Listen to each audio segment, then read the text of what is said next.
Tyler, Hello, Kenny. How you doing? are we alone? Yeah.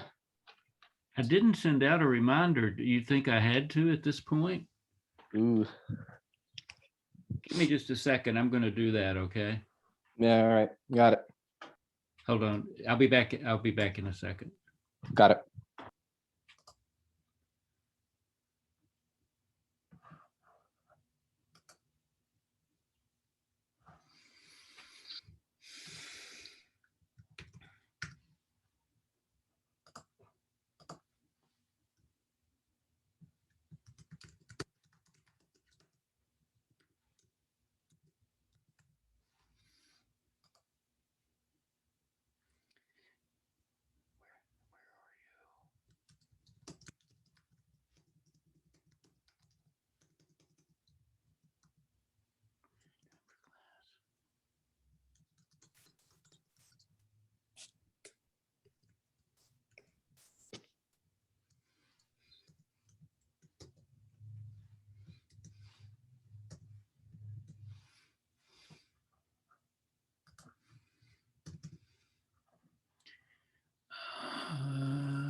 Good morning.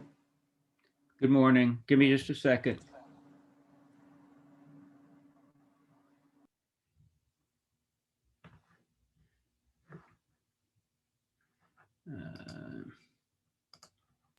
It's a beautiful day out.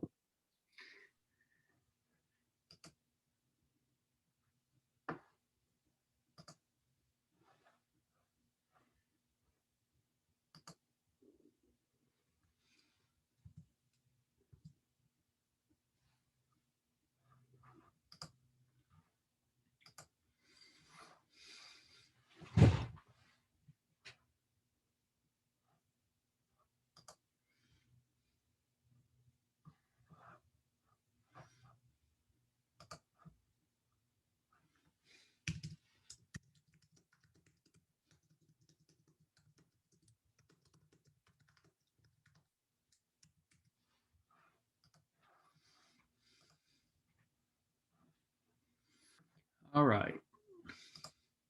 Oh, good. So we have a few more.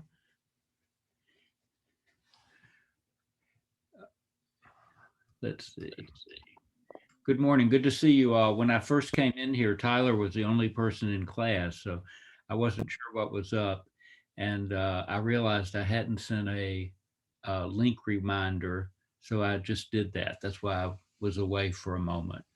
Um, do realize, and I'll repeat this again at the end, the link is the same every week.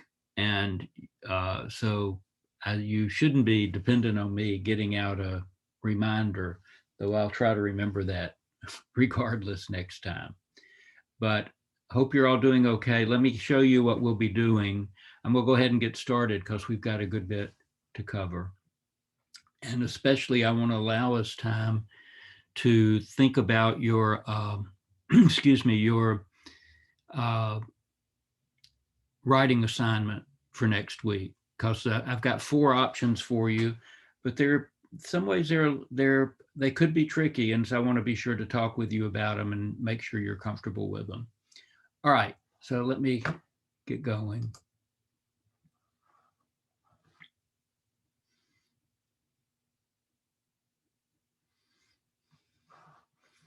Just a second.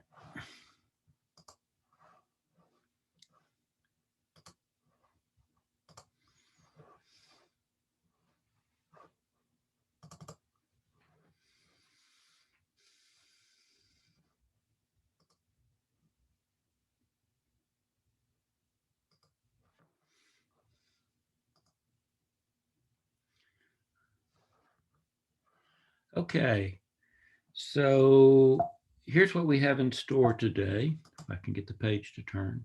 All right, we're going to go over your homework assignment on the structure of essays. If we have time at the end, we'll look at that, your corrections to the impotence of proofreading. But I'm not sure we'll get to that today, but we'll start with the structure of essays. And then we're going to work through some concepts about effective introductions and conclusions. And we'll take those on next. Hold on, I'm trying to, there we go, minimize the screen here. We'll look at some, talk about what makes for an effective introduction and conclusion. And we'll be using those essays that you worked with to unscramble to do that. And then we'll go over your 4 options for your next essay assignment.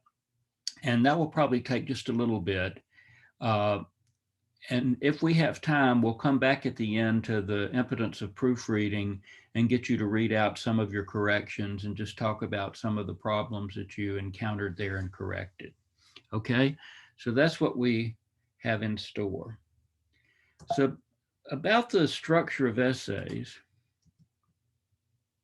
wait, did I put that in the wrong place? Hold on just a second.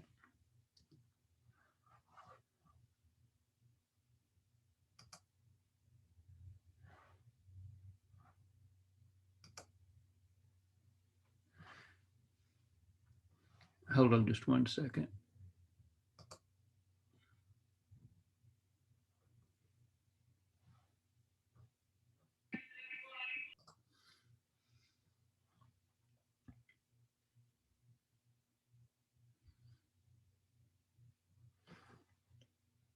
This isn't that important, but I made one mistake with this and I'm just trying to see.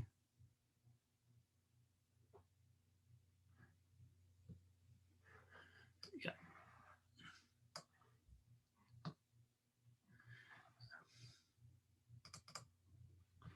All right, I'll be right back with you in a second.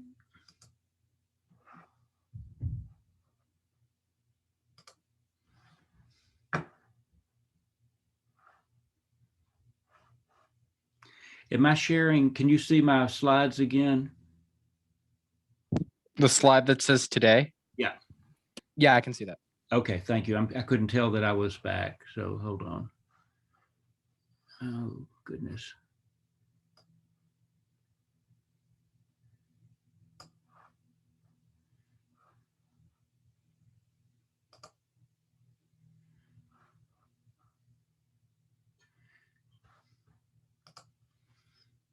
All right. Bear with me, we're almost there. Yeah, okay, so that was the overview if you happen to just come in. But let's go to your unscramble essay assignment. All right, so here's just a reminder. This is the reason we're thinking about this. I really want you to get a strong feel for when you write an essay that you know you have to have an introduction where you set up your essay, you know you have a body where you develop your ideas, and you know you have a conclusion where you pull together what you've said. Now we're going to learn better about each of these things.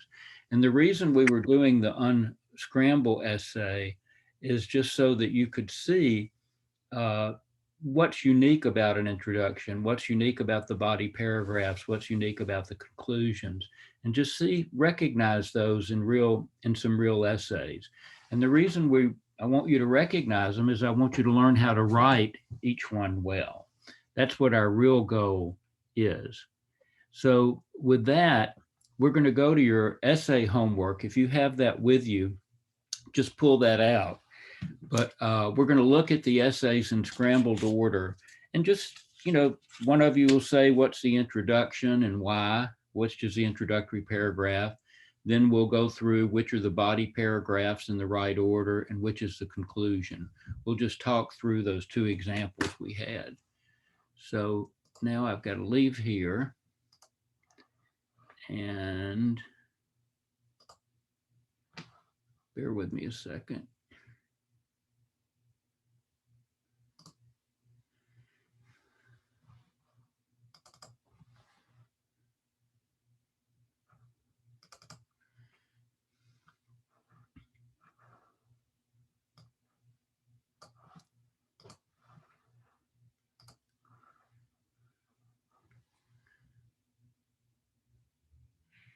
Hold on, I'm having trouble seeing. my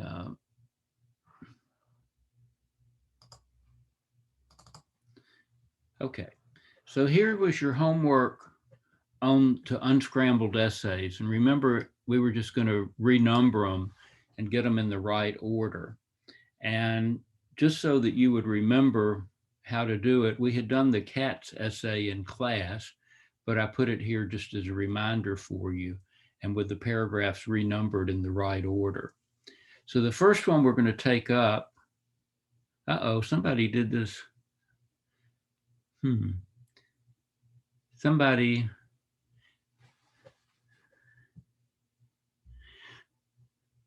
well, I don't think there was supposed to be a title there.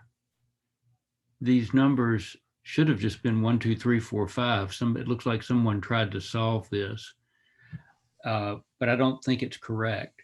So let's just start out saying, on this essay about Africa, what did you come up with? And it's a little hard to get it all on the screen. What did you come up with as, wait, somebody has, what did you come up with as the introductory paragraph? 5.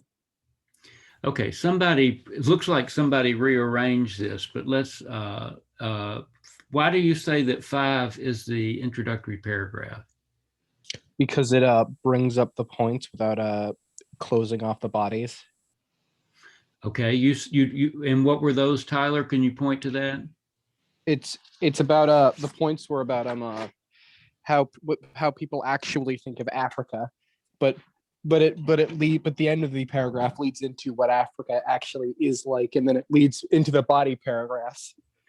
Okay, but what I'm trying to get you to say explicitly, notice it starts out talking about when people think about the word Africa, they picture streaming jungles and gorillas. Hollywood has shrunk the public image of the cements and buried continent into a small segment of its actual diversity. All right, so what do people think about it? What is it actually? To have a more accurate view of the whole continent, one must remember there are roughly 3 Africas. So that's what I was getting you to get to, Tyler. You said it introduces the rest, but what's the body going to be about? The what Africa is actually like and the different parts of it.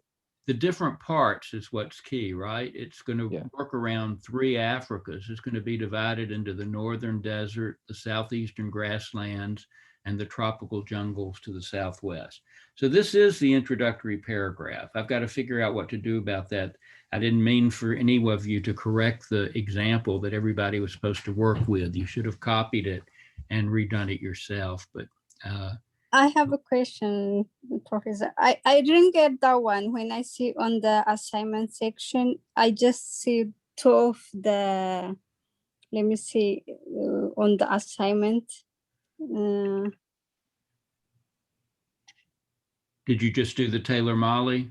Yes, only I see it twice. I was confused. Then I just did it That's okay. without understanding. I didn't get this one on the assignment. That's fine.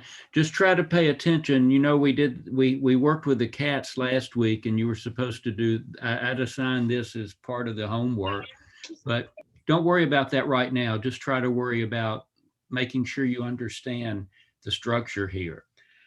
All right, so Tyler got the introduction. We know this is going to be about 3 Africas, and we know that these different regions are named. So what's going to be the first paragraph of the body paragraph, the first paragraph in the body? I said number 3. And thank you, Jason. And why do you say that? From the, I guess the way that the last sentence in the introduction was made, talks about the northern and then the south and then the tropical jungles. And I didn't see anything but in the tropical jungles other than West Africa. So I put that towards the end and kind of organize it that way. Okay. So Jason's given us the key to the whole body. This part we're going to see in a little bit. That introduces the order of the body. And one word for that is that it's your map. It's the map of what's to come. So, and here it happens to be geography, but the map applies regardless. uh, uh, or the blueprint is another word that we can use. The continent can be divided into the northern Africa, or northern desert, southeastern grasslands, and tropical jungles. So yes, so the first body of the paragraph is going to be about the desert areas and the northern desert areas. And so here is that paragraph, all right? So that is the first paragraph of the body. Then as Jason indicated, southeastern is going to come next. Where's the southeastern? Down here. That's going to be the second body, the second paragraph in the body. And then that leaves the tropical jungles to the southwest. And here it does look, it actually refers to it as as West Africa, as opposed to Southwest. But it says that it comes closest to the mysterious jungles in the other two, as in, I'm sorry, I'm going too quickly here. Closest to the Hollywood image of mysterious jungles, all right? But tropical jungles is what's mentioned in the introduction, and we get the jungles and then the description there, but it's also by a process of elimination. That's the only one left. So then, what is the concluding paragraph? Someone who hadn't answered, what's the last paragraph? What's the conclusion in this scrambled order?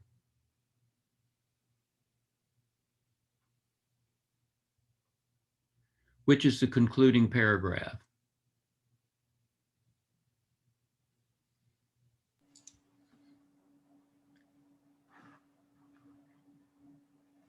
Would it be the 2? Abdi, is that you? Yes. Yeah, the one that's numbered 2. This was, whoever did this didn't. This wasn't the second paragraph in it, or I'm not quite sure what's going on here. So this paragraph. Why do you say that's the conclusion, Abdi? There's a couple of ways you could have come up with it, but why did you come up with it? How did you decide on that one? It kind of reiterates the entire essay. It kind of sums it up. Excellent. That's the real reason. Notice usually in these exercises, it's often easy to confuse the conclusion with the introduction because they have some of the same information, but it does sum up. Even a superficial look at the major regions of Africa shows that it is a varied continent with several environments. That's a restatement of what we came to in the introduction. Although most of the continent is tropical in its range of temperature, the climate ranges from deserts to rainforests. Similarly, human lifestyles vary from the simplest rural villages to industrial cities, both new and ancient. Contrary to the myth, however, jungle life makes up only a very small portion of the whole of Africa. So notice that it's restating what's unique. It also comes back to the idea that we have a false impression of Africa, but it does it in a different way. If this had come first, like one thing that this doesn't have, if this had begun, even a superficial look at the major region of Africa shows it as a varied continent with several environments. That's not much of an attention getter compared to when people hear the word Africa, they picture streaming jungles and gorillas. Hollywood films have shrunk the public image and so on. That's a general thing that kind of helps us think about what we know about Africa and pulls us into the essay. This seems to have a very different thing in that it's reiterating important points. But it does come back and really drive home, contrary to the myth, that there's a myth about Africa. Jungle life makes up only a very small portion. So Abdi could have also, and you also could have all gotten that by a process of elimination, right? By the time we got to that point, this was the only paragraph we hadn't identified. But what I really want you to see here is how the introduction how it gets your attention, states the main idea. The main idea here is that Africa, one should remember there are roughly 3 Africas, each with a distinct climate and terrain and with a style of life suited to the environment. That's the main idea here. There are 3 Africas. Then what are the main Africas? Here they are named. And that's what determines the flow, the organization of the rest of the essay. Now, I ask you as part of the assignment to come up with a title. Let's hear some of the titles you came up with. Who can offer us one of the title that you chose? Somebody here put Africa, the Paradise. I said the real Africa Okay, and what made you think of that, Tyler? because it kind of gets rid of the traditional sense of Africa and like the or not the tradition, the Hollywood's like a version of Africa in the beginning when it says it's not true, Yeah. and then they tell us what it's actually like. So you said the real Africa, right? Yeah. That's a good title, right? Especially given all this stuff about we really don't understand the continent. I don't know if you all, when I was young, Tarzan movies were on all the time. They were forever coming out and they'd be rerun on Sunday. Doesn't seem they're quite as prominent, but that, I know there was a Disney Tarzan or some other versions of Tarzan. You're probably somewhat familiar with it, but that's what this is talking about. And so the real Africa is a nice title here. I'm not sure about Africa, the Paradise. Is whoever put this, are you in class? Who came up with this title? Nobody's going to claim it, even if they did. I'm not quite as sure about it because I don't think this is all talking about Africa being a paradise. Could we have another title? Anybody else come up with one?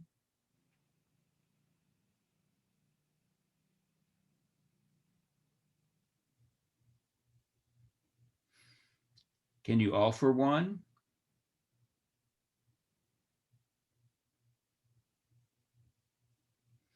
Are you awake? I wrote Africa's Got It All. What, Jason? I wrote Africa's Got It All. I'm sorry, I'm still having trouble. You broke up a little bit. Africa what? He said Africa's got it all. I put Africa's Got It All. Oh, okay. All right. That has a little bit of a kind of a Chamber of Commerce, civic pride to it, publicity. That's what I'm trying to say. That has a certain appeal because it does say there's more there than one thing. Well, let me just, the original title was The Three Africas. And so that clued you in even more that what this was going to be about with those three. I think the two that y'all came up with, The Real Africa and Africa's Got It All, have a little bit more pizzazz than The Three Africas. But The Three Africas serves very well to tune you in, to tune the reader in to what the essay will be about. Okay, let's go to the next one. I bet we're going to have the same problem. Yep, here somebody's given it. Somebody's already rearranged these.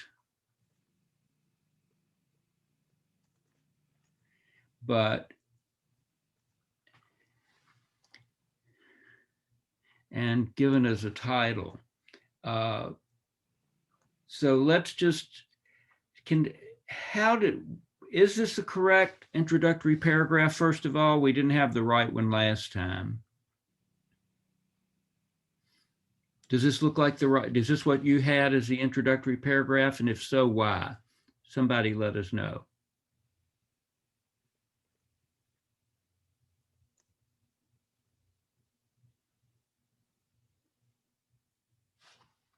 All right, I need to open up and just start calling.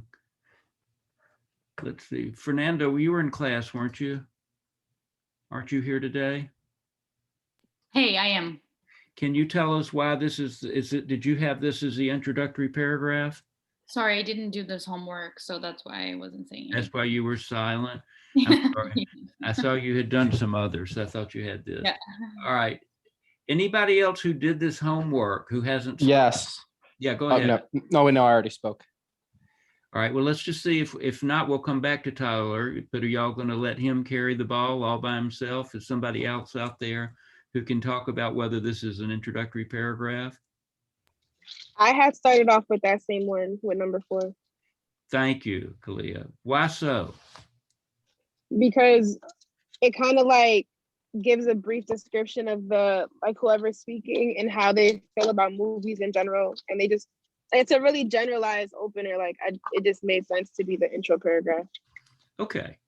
And let's compare. Notice too, I am a movie fanatic.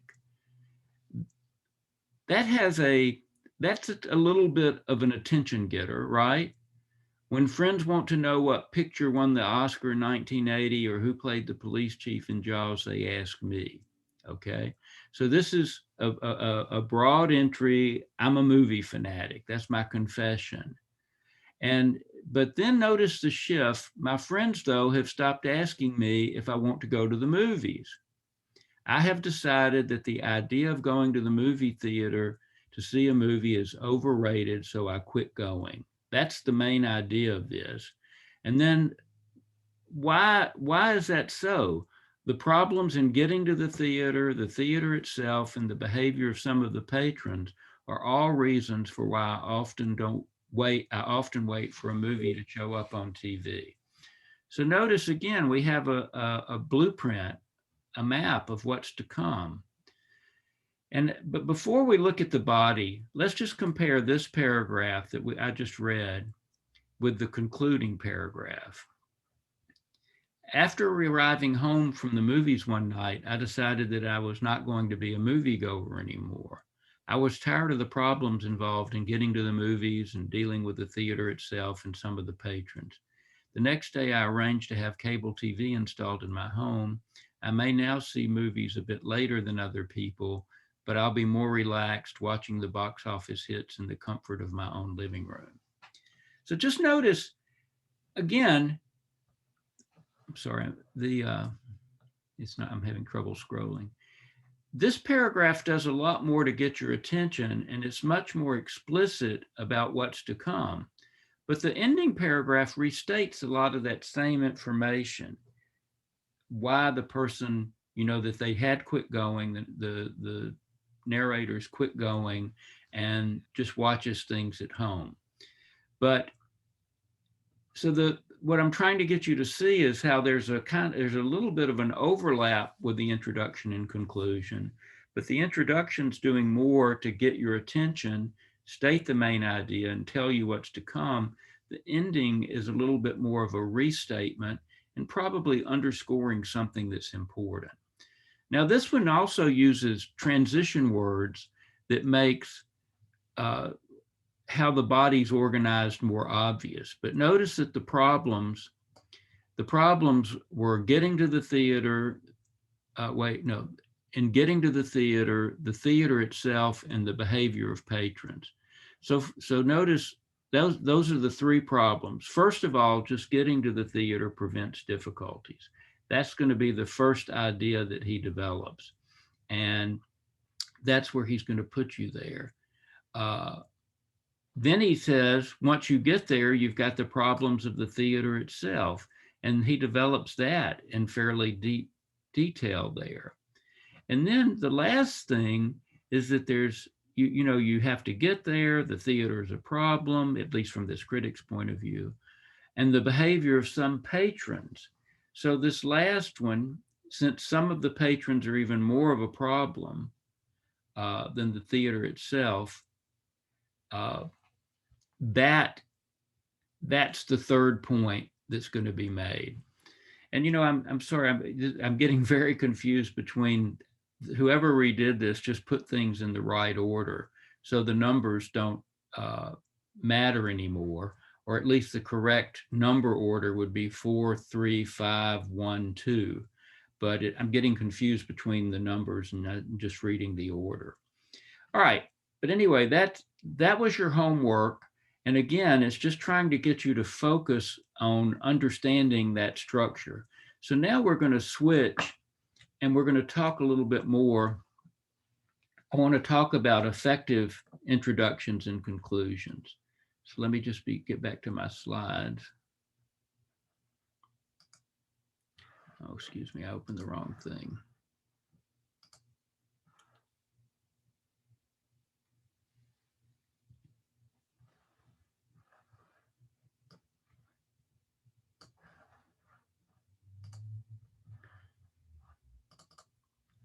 There we go.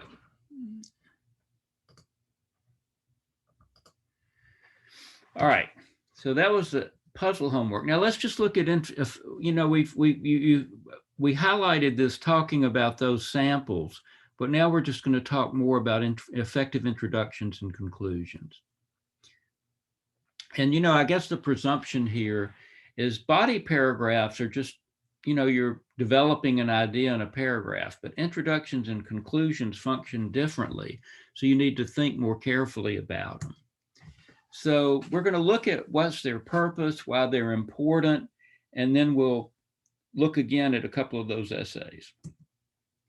So let's just talk about, first of all, a first impression. What do we mean by a first impression, and how do you make a good one, and why is a first impression important? You might want to think about this often we talk about first impressions for job interviews. So think about a job interview. Why is the first impression important? And how do you make one?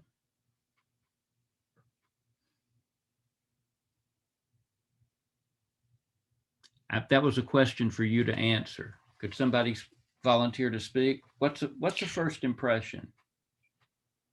A first impression is the first instance sometimes is exposed to you. So if it's negative, then they're going to perceive the rest of the interaction as negative. And so thank you, Tyler. If you were going in for a job interview, why is it important to make a first impression? To make a good first impression? Why is it important? Given what Tyler just told us. Monty, can you help us with that?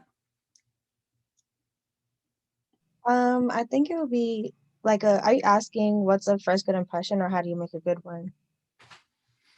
I'm sorry, say that one more time. Are you asking what is a first impression, or how we make a good one? We're a little bit further along with that. Why would it be important to make a good first impression at a job interview? Oh, it's important to make a good impression because it's like you have to kind of give like them something to remember. You have to say as a job interview, you have to make the interviewer like remember you and want to like hire you. It's like kind of like they have to be interested in you, I guess. Like, I'm not really sure how to explain it, but that's fine. Well, think of the opposite. If you don't make a good impression, what's going to happen to you? You won't get hired. You won't get hired. It has consequences. And so people make a first impression very quickly. And, let's go a little further though, Monty. What are some of the things that might be involved at a job interview? We're just doing an analogy now, but what might be some things that would help you make a good impression? Eye contact, having thorough like answers and explanations, you asking the interviewer questions, and like being dressed well, overall having like a good presence, and yeah. That's good. That's good. The only one that an easy checklist, it's really important to be on time, right? You don't want to keep people waiting for you. But all those things you said are appropriate. When you said something about their questions, but we often say you need to be a good listener. You have to be sure you're answering their questions and you're not talking too much. But all those things, just realize that people size you up very quickly, and you do need to make good impressions.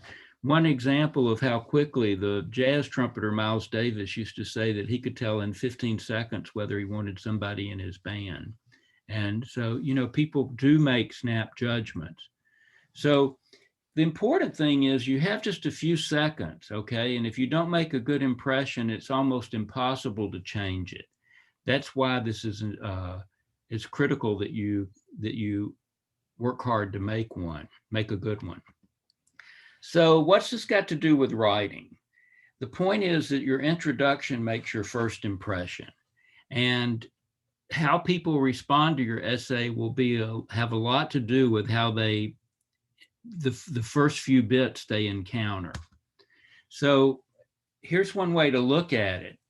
When you do an introduction well, you catch the reader's attention and interest, you prepare the reader for what's to come, and you win the reader's confidence. You want the reader to be on your side, okay? If you do it poorly, you miss the chance to get the reader on your side. You might have left the reader confused about what's to come, and you put the reader on guard that your essay is likely to get worse, okay? If there's not a good introduction, or if you have a lot of errors in your introduction, mistakes in your introduction get a reader thinking, what other mistakes am I going to see? Not what am I going to learn here that's interesting. So you see my point, that if you do it well, you've set things up so the reader's going to be working with you. So here's to reiterate those things that I highlighted a little bit when we were looking at those essays that you unscrambled. Usually you want to start out in some way to catch attention. And one way to think of that, people can call it the hook. You're trying to hook the reader, get them to look at it. You want to be sure you state your main idea, and we often refer to that as the thesis. The word thesis often can be off-putting, but all it means is, what is the main idea? What are you trying to get across, the big idea of your essay? And then you're preparing people to come by naming the topics that are going to be coming. So since hooks are important, here are 3 things you can do that can make it easier to get attention. And these aren't the only ways. We saw, like, that movie fanatic just said, I am a movie fanatic, a simple statement. Some of you have said just stating your main idea can be a draw. But it's also can be good just to begin with a question. Questions have a way of drawing people in.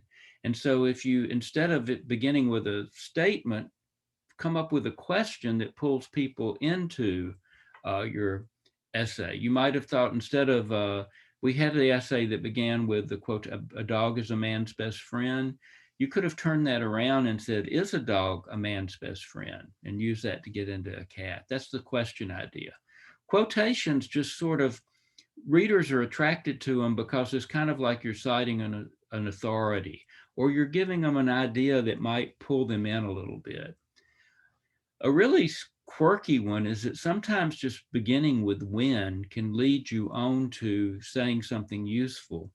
We're going to see the Africa essay in a minute as one example of that. But here are some different things you might do.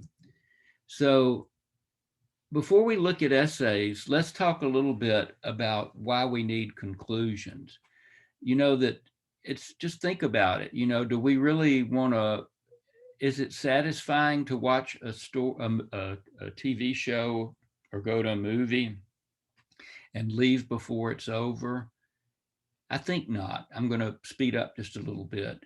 I think we can see that that's not satisfying, that if we miss the ending, somehow we feel like we don't know what happened, you know, or we might not go away understanding what it was all about.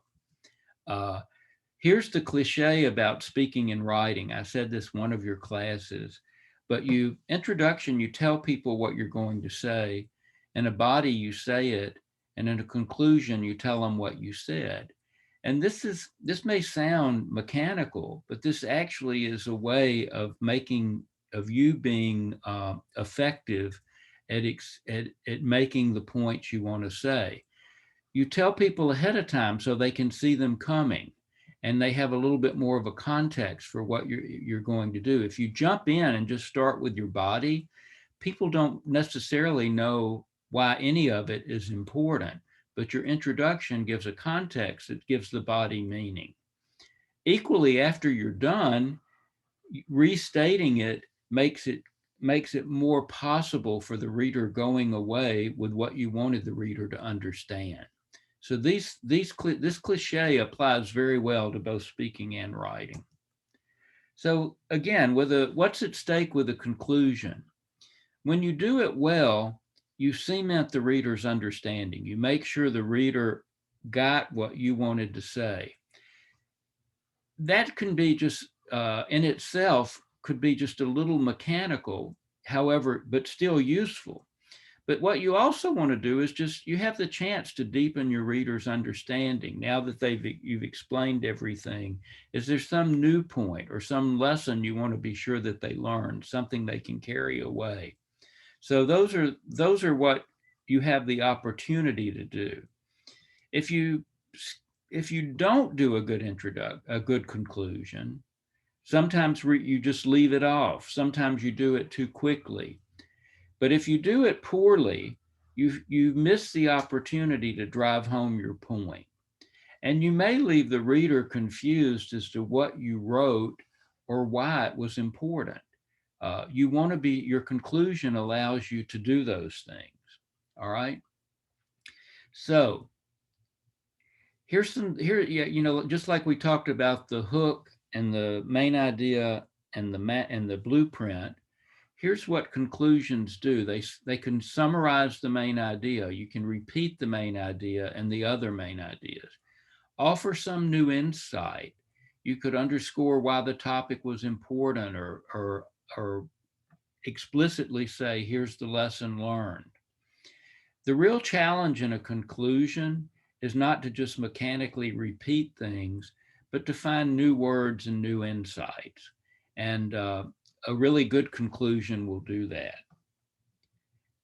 All right, let's go ahead. So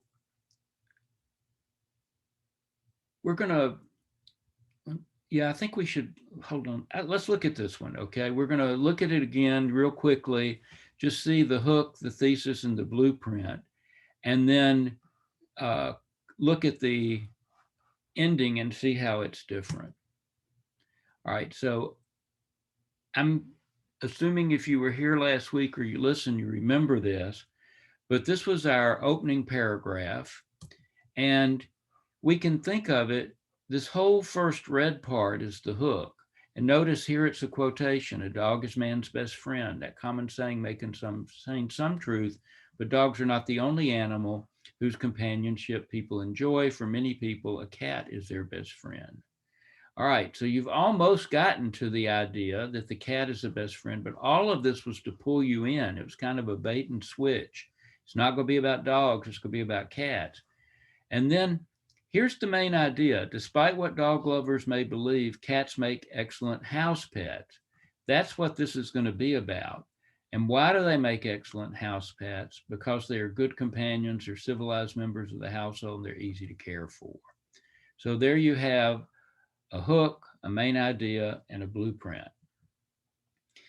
Notice that the conclusion's very similar. It's going to restate low maintenance, civilized companions. They work well in small quarters. But however, many people who have plenty of space and time still opt to have a cat because they love the cat personality. That's a new idea. We didn't really talk about the cat personality, I don't think. In many ways, cats are the ideal house pet. So the conclusion's very similar to the opening, but you don't have the hook. It's more of a restatement and try a new idea. So let's go to this one, the Three Africas, and do the same thing with it. And again, we looked at this just a little bit earlier, but if we highlight it this way, we can see how this when worked. The word when many people hear the word Africa, they picture streaming jungles and gorillas. It's just, it kind of just gets people to, I don't know exactly what the power of that is, but it leads you to set up a context maybe. And this opening is about how we have the wrong idea. The main idea is to get the more accurate picture. The real Africa, as Tyler said, okay? Or the three Africas, as the other topic was. And that the more accurate picture, this is the main idea of the essay, there's three Africas.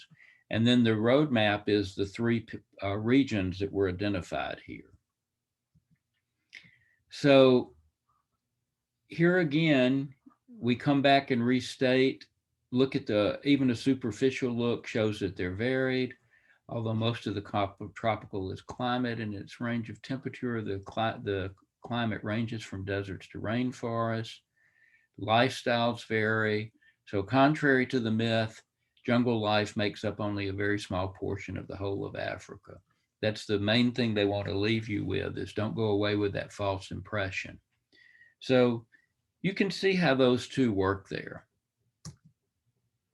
All right, so just to and especially in your next assignment, I want you to really think carefully to set up a good introduction. And remember, you're trying to get off on the right foot. You're trying to get the reader in sync with you, sympathetic with you. Make sure it creates a good impression of you. And structurally, think about a hook. Be sure you understand your main idea and give a blueprint of what's to come, okay? In the introductions in your next essay, I want to be sure that you take on those things.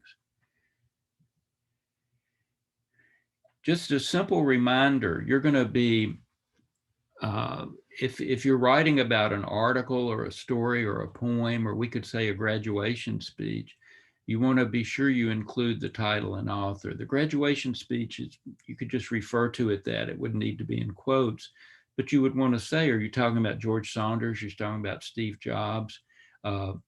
Give the context for what you have.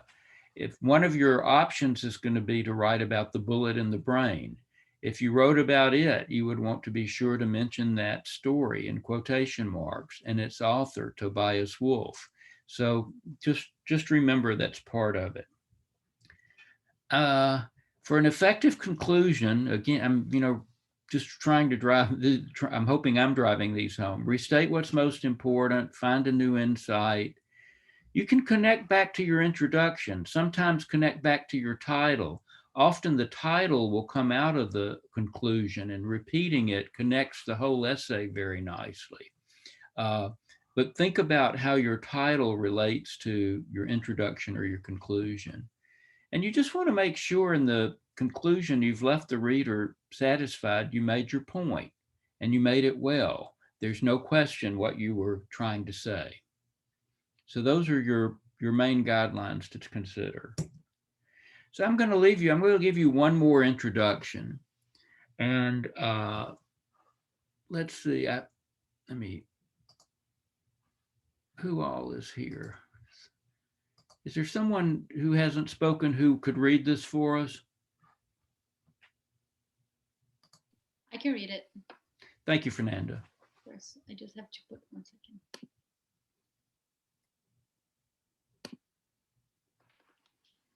She opened the page and I heard poetry for the first time in my life. That's the way Maya Angelou in I Know Why the Caged Bird Sings describes hearing Mrs. Flowers read out loud from Tale of Two Cities when she was 8 years old.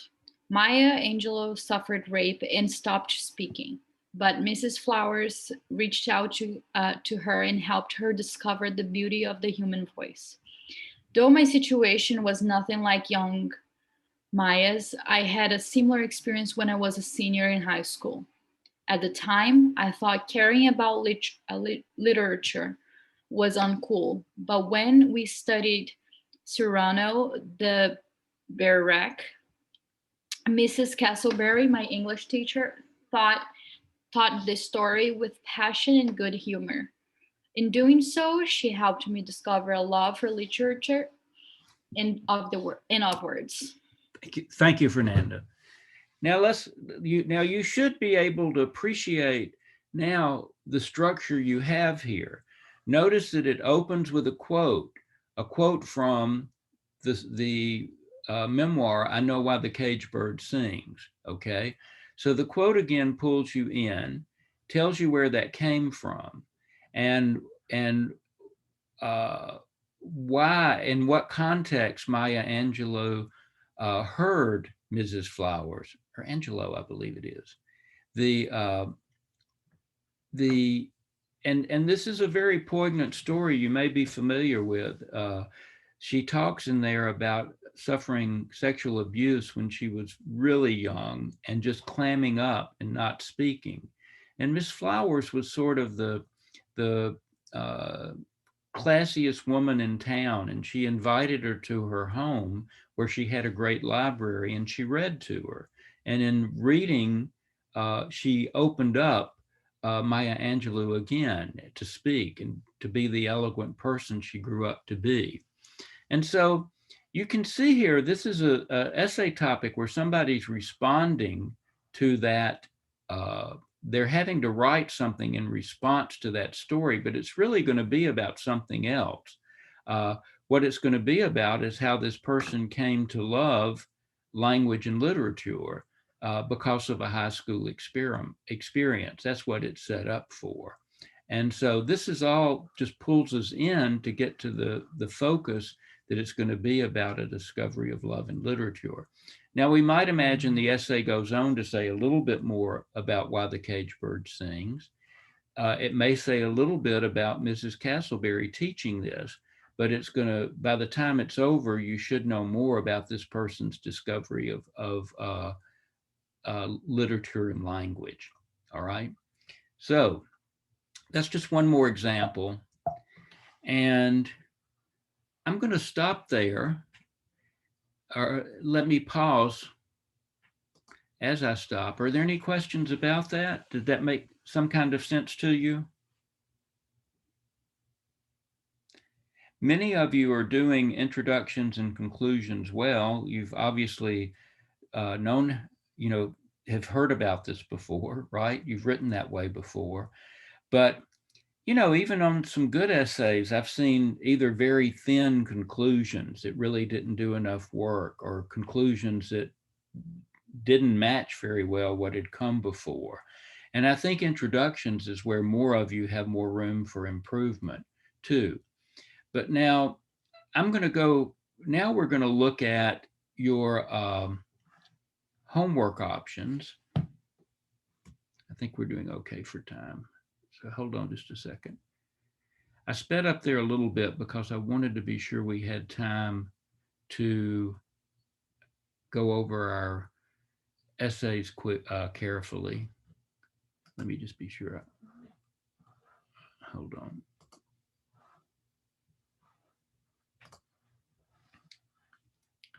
Okay, now I'm ready to share just a second. Okay. So here's your assignment folder, and I'm going into the essay assignments.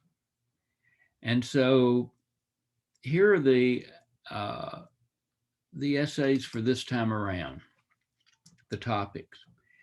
Now, let me say at the start, one challenge here.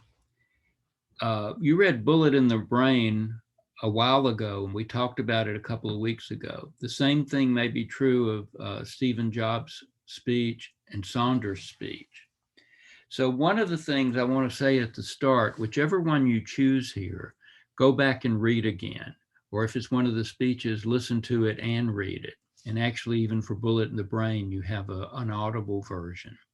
But do refresh your memory if you know you're attracted to a topic that goes with it, because we have a lag here. Now notice again, you're only doing one, Jobs, Saunders, or Bullet in the Brain. Choose one topic and forget about the others. The reason I want you to do that is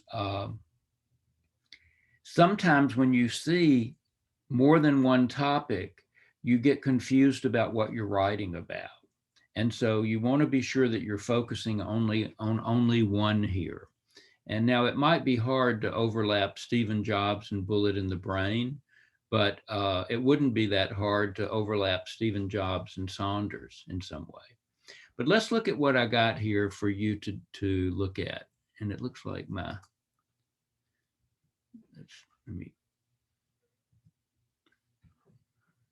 let me correct that paragraphing. All right, so this is, many of you had good homework comments about Saunders and Jobs. I was really pleased to read some of what I saw there. But Stephen Jobs was the founder of Apple, eventually the founder of Next and of Pixar, really illustrious career. And that's a very profound graduation speech. One of the things he says is this, and Luther, do you mind reading this for us? Which one, the Steve Jobs one? Yeah, go read this part. You got to find what you love, and that is as true for your work as it is for your lovers. Your work is going to fill a large part of your life. And the only way to be truly satisfied is to do what you believe is great work. And the only way to do great work is to love what you do. If you haven't found it yet, keep looking, don't settle. Okay, so let's pause a second. I want to unpack this a little bit. What does he mean by don't settle?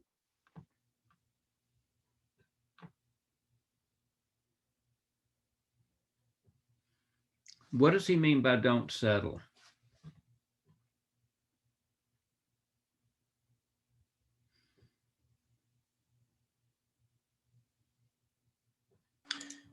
Doesn't he mean to just not take the first job you find because like you think it's security? Okay, and it may or may not be the first one, but let's go a little bit further. What you touched on there for security. What is one of the reasons we work? To live, I guess, for rent. We need money, right? We need to have income. And so we don't always, it's not always possible to have our ideal job. But he's telling us, don't settle. Don't settle. You might complete it. Don't settle for less. Keep going for what you think is, most important. Now, I'm going to pause just a second. This sounds, when he talks about finding what you love, that sounds like it's hard to argue with it. But I think we should acknowledge, or we need to acknowledge, that often we do have to work. We don't have a chance. We don't necessarily have the option of doing our most preferred thing. We have to do what's available to us. And there's also been a lot of discussion that often people who love their work are easy to exploit, easy to take advantage of. There are a lot of people who work on free internships and do a ton of work. They're so happy to do it that they do it for nothing. Some professions, people who, like one reason that the teaching profession is not a very high paying profession is that people do it often out of a love. And so there's not a pressure on them they don't have the same salary motivation that people do who found companies, say, or work in a more lucrative environment. So there's a little controversy about it.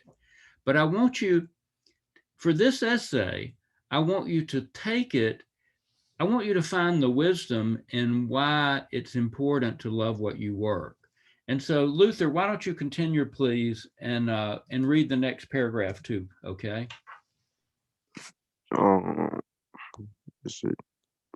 Each of us. Write an essay. Write an essay where you explain why you believe Jobs is correct to say it is important to love the work you do. First, address this idea. Why would it be best to be in love with the work you do? What benefits would come from that? You might illustrate your point by talking about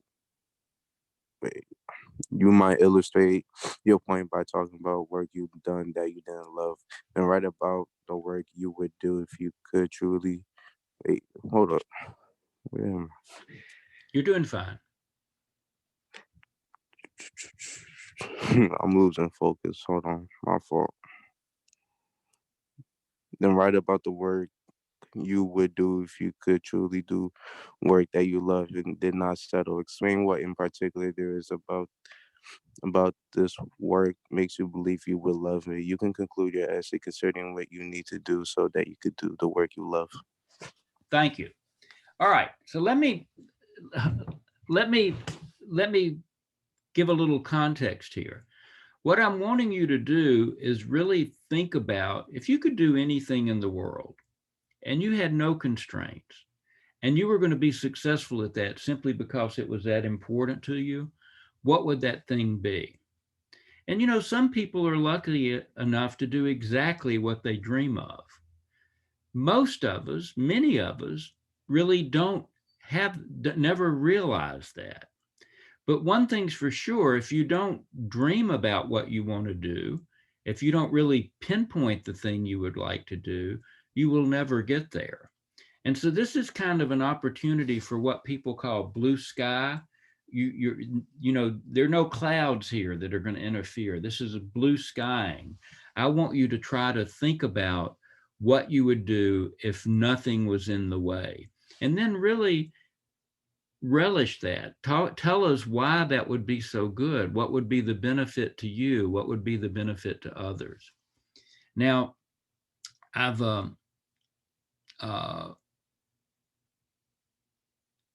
set this up too. I want you, let's just accept there's wisdom in what he says, that loving something's important, but I want you to say why that would be true. Why do you believe that that's valid? And notice I gave you one option. You could talk about a job you've done that you really did not love. You just had to do it, and why you learned that that's unsatisfactory. But then you're going to transition to whatever it is that you would truly love to do. And give us a good notion of why that would be. All right. Now, again, like when I say many people wind up doing what they want to do, clearly, you know, many people want to be doctors. They wind up there. Many people want to be actors and actresses. They wind up there. Many people want to be authors. They pull that off. Athletes, whether it's to be a big leaguer or play in the NBA, people do that. But all of those avenues are not necessarily open to everyone. That's why most of us have more constraints. But think about what would you do if you could do anything. And I'm going to tell you an anecdote that one of the ways this is both meant to inspire your dreaming, but I really want you to deal with what you would love. I had an experience as a teacher that made me see what could be the fallacy of this kind of talk. I observed a class once where someone said, they were trying to get the students to talk about what they wanted to be when they grew up. And there were actually 3 students. It was like a 10th grade class. There were 3 students on one row in the class who said they wanted to play in the NBA. That's what they aspired to do. Then it turned out that all 3 of those students, of the 3, none of them were even playing on their high school team. And so this was an example of somebody having a dream that seemed way disconnected from the reality of their life. But I'm asking you not to worry necessarily about reality here. I want you to think about what you would love to do. And it may be that you notice at the end, I said, conclude what you need to do so that you can do the work you love. It may be, you know what you would love to do, and you're on a path to do that. And that's why you would end your essay, is talking about that. It may be, though, that you have a dream that there are many obstacles to getting to. And so what's going to be involved for you in figuring that out? Okay, let me stop there. Jobs had some other good points, like not living other people's lives, listening to your intuition and heart, learning from failure. I chose this one just because I think this discovering what you would love to do is a really important thing. So I hope, but any questions about this? Do you understand how you would take that on if you did it? Okay, we better keep going because that took longer with that than I meant to. So let me get another volunteer. Jason, do you mind, could you help us read this one? Definitely number 2. Yeah. Okay, give me 1 second.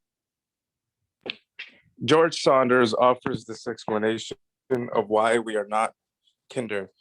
Each of us is kinder, sorry. Whoa. Each of us is born with a series of built-in confusions that are probably somehow Darwinian. Yeah. These are, number 1, we're central to the universe. that is our story is the main and most interesting story, the only story really. 2, we're separate from the universe. There's us, and then out there, all the other junk. Dogs and swing sets, and the state of Nebraska, and low-hanging clouds, and screen went out, sorry. And other people. And 3, we're permanent. Death is real, okay, sure. For you, but not for me. Now, we don't really believe these things intellectually, we know better. But we believe them viscerally. Viscerally, it means in our gut. Viscerally, and live by them. And they cause us to prioritize our own needs over the needs of others, even though what we really want in our hearts is to be less selfish, more aware of what's actually happening in the present moment, more open and more loving. Thank you. All right. Now let me pause for a second. When I first did the assignments, I had trouble thinking of one from the Saunders speech. But when I read your homework responses, many of you spoke very well about the Saunders speech. So I actually wound up coming up with 2, okay? But I'm just cluing you in, that came from reading your things. Now, a couple of important things here. What I'm asking, I'm sorry, go ahead, read this part now, Jason, before I get going again. Write an explanation or write an essay explaining your experience of one or more of these built-in confusions. Explain the confusion and how you did or did not overcome it and what that means to you. Yes. Or what that meant. Either way. Yeah. So thank you. So here's what I'm getting at with this one. When I asked you what was most challenging in the Saunders, one of the things that I might have expected, Ismahan, I believe please mute yourself, Ismahan, thank you. One of the things that I think is challenging in the essay is this discussion, okay? I don't think this is an easy thing. And notice he says each of us built-in confusions that are probably somehow Darwinian. By Darwinian, his main idea is the survival of the fittest. And so I think what Saunders is suggesting is that these confusions may be survival mechanisms, things that make us, help us be as strong as we need to be. And, but what I'm asking you to do, if you want to take up this topic, and I didn't necessarily have to include the second part, but I included it just to give you a little bit more context. But I want you to think about one of the confusions he's talked about that you've experienced. And so if you take this topic, what you're going to do is explain what he means by that confusion, and then how you encountered it and how either you did or did not overcome it, okay? And I pretty much will leave it at that. This is really, a couple of you wrote about things that made me think that this could be a useful topic to you, but you would be trying to explain how you've experienced one of the things he said here and how you dealt with that and what you make of it. All right, I'm gonna keep going. I need another reader. Monty, could you read for us?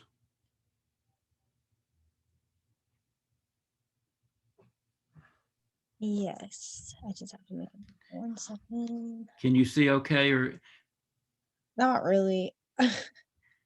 are you on a phone or on a computer? I'm on a computer. I'm like trying to figure out how to make it bigger. Well, here, I'll do that. Let me.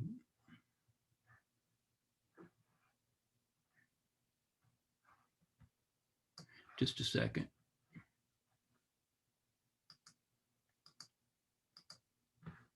That better?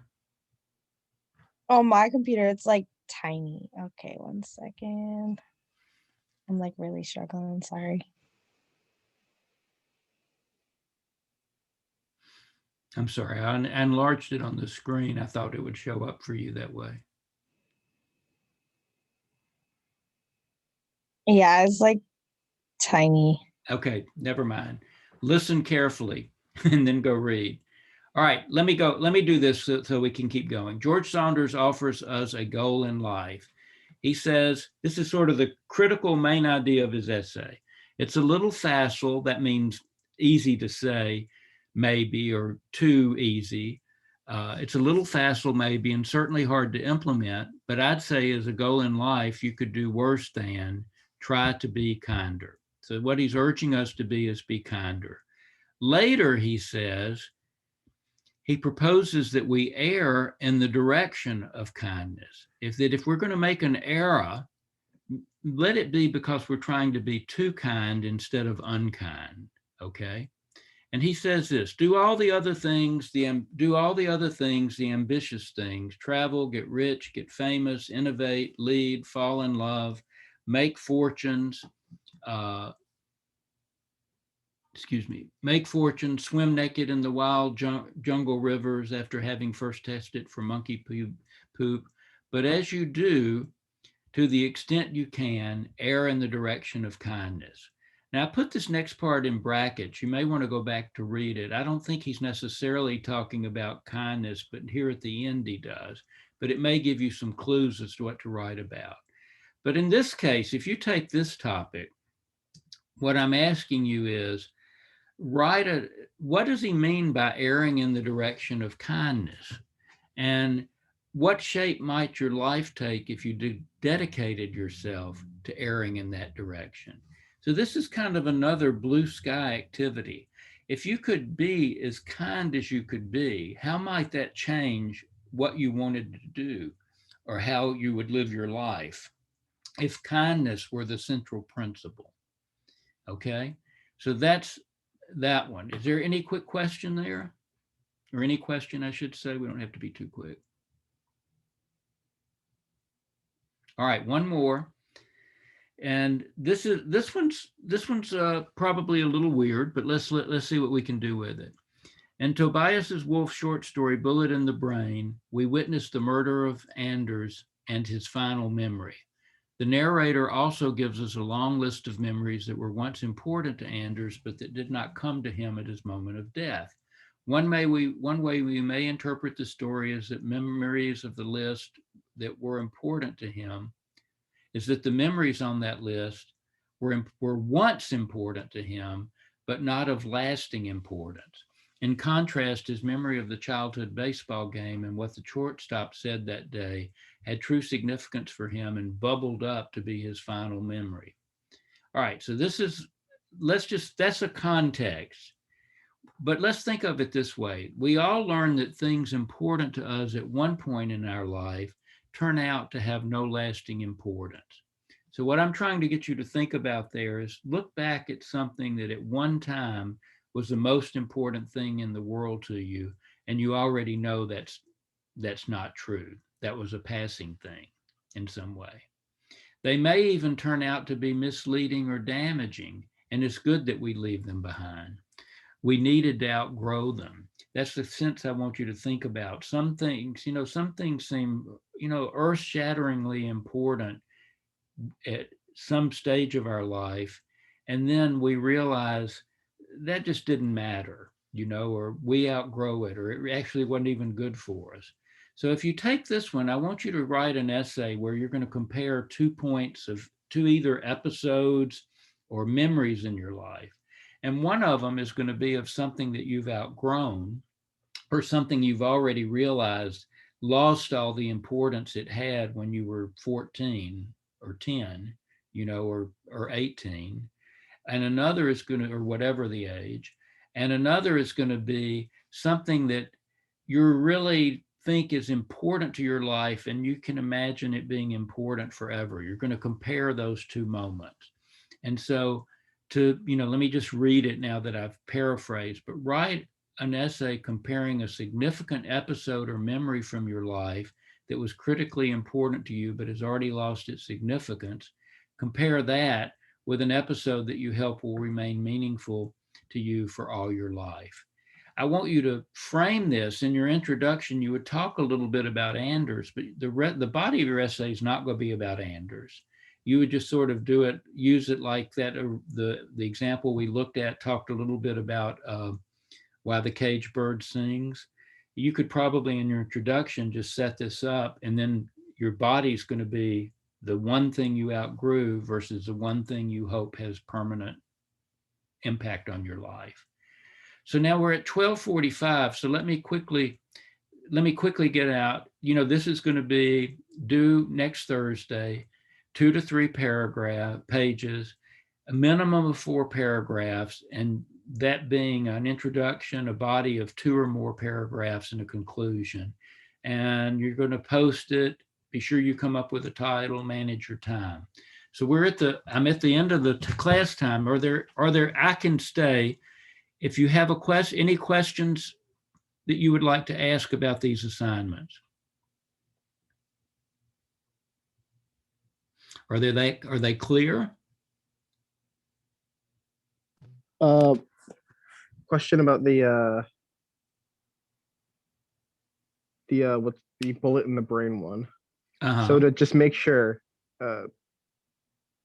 it's about, we have to write about 2 things. We have to write about something that we thought was important that we grew out of, and something that really is important that will stick with us.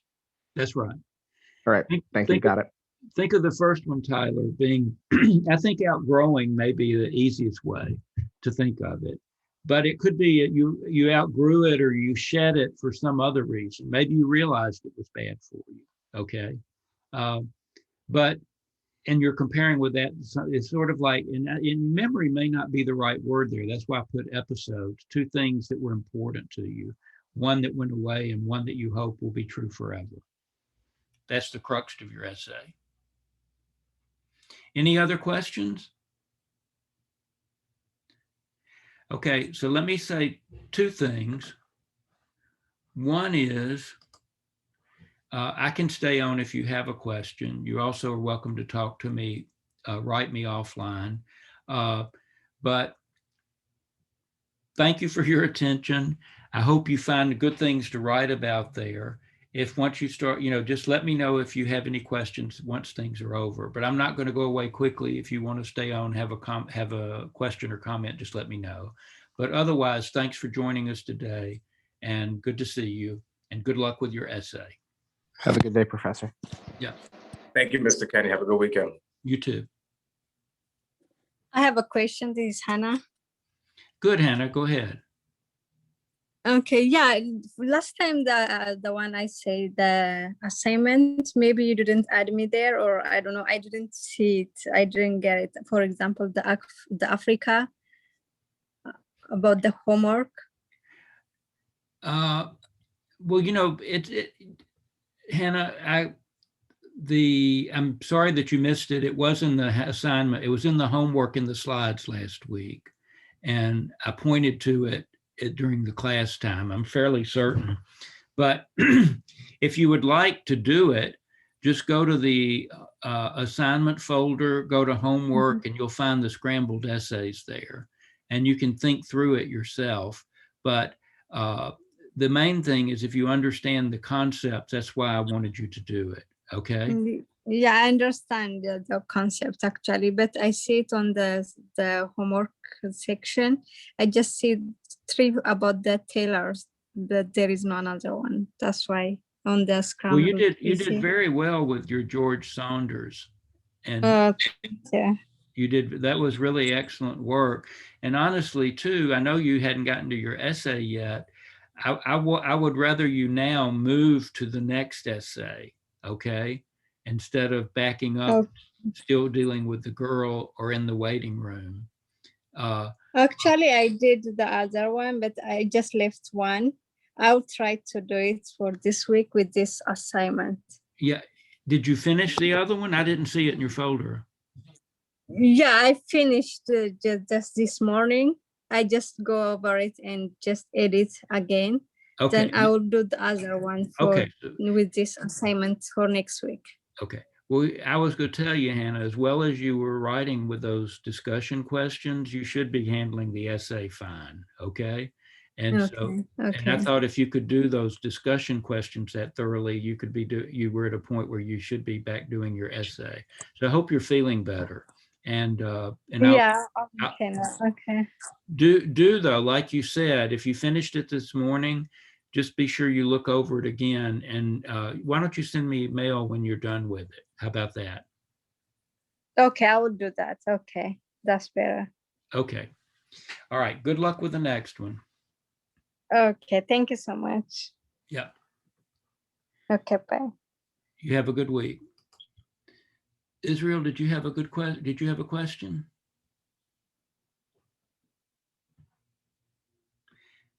Israel, are you here?